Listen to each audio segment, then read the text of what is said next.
Main গেটে তালা মেরে দে, রিলসটা বানিলে তারপর ছবি তুলবে। প্রচুর ফ্যান ফলোয়ার্স আমার, যেখানে যাই সেখানে ভিড় লেগে যায়।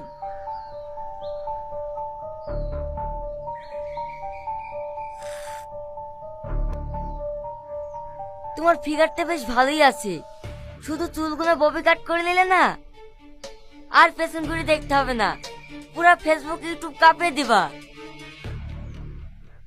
হে দাদা, সব রেডি হয়ে গেছে, চলে রিলসটা বানিলি। তুমি রিলস বানাবো আমার সাথে? হ্যাঁ।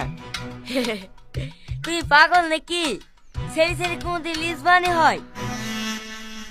তোমার বউয়ের সাথে একটা রিলস বানিয়ে দিচ্ছি, আর তোর দিদি বা মনিটাইজেশন হয়ে যাবে। যাও একটা মডার্ন ড্রেস পরে আসো। না না, আমি রিলস বানাবো না, আপনি আমার স্বামীর সাথে বানান।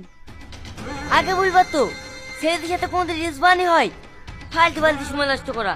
এই দেবা, তাড়াতাড়ি গাড়ি বের কর। না না দাদা, ও রিলস বানাবে। আমি একটা ভালো শাড়ি পরে আসছি। শাড়ি?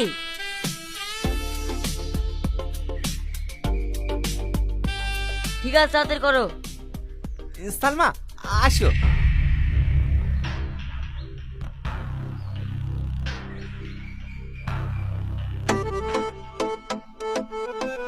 রেডি? হ্যাঁ হ্যাঁ। আরে অত দূরে যাচ্ছ কেন, কাছে আসো। ছাড়েন। রেডি? ও সোনা রাগ করে না, আমার পাশে বসো, হালকা মধুর ছোঁয়া দিয়ে আমায় ভালোবাসো। তোকে নিয়ে ঘুরতে যাব কলকাতা আর ঢাকা, সবাই যে দেখবে তোমার আমার ভালো। সালমা, সরি দাদা, সরি, লাগেনি তো। স্যার, এই রাজু, তাড়াতাড়ি গাড়ি বের কর। দাদা, আমার কথাটা শোনেন দাদা। দাদা, দাদা, এটা তুমি কি করলা? তোমার একটুও গায়ে পাচ্ছে না? তোমার বউকে অন্য কেউ টাচ করছে, আর তুমি বেহার মতো দাঁড়িয়ে দাঁড়িয়ে ক্যামেরা করছো। তো কি হয়েছে? এটা তো অভিনয়। অভিনয়? তোর বউয়ের গায়ে একটা পরপুরুষ টাচ করছে, আর সেটা অভিনয়?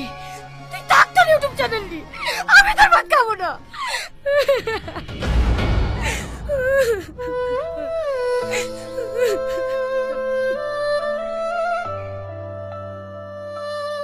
দেখো, যা হবার হয়ে গেছে। আমি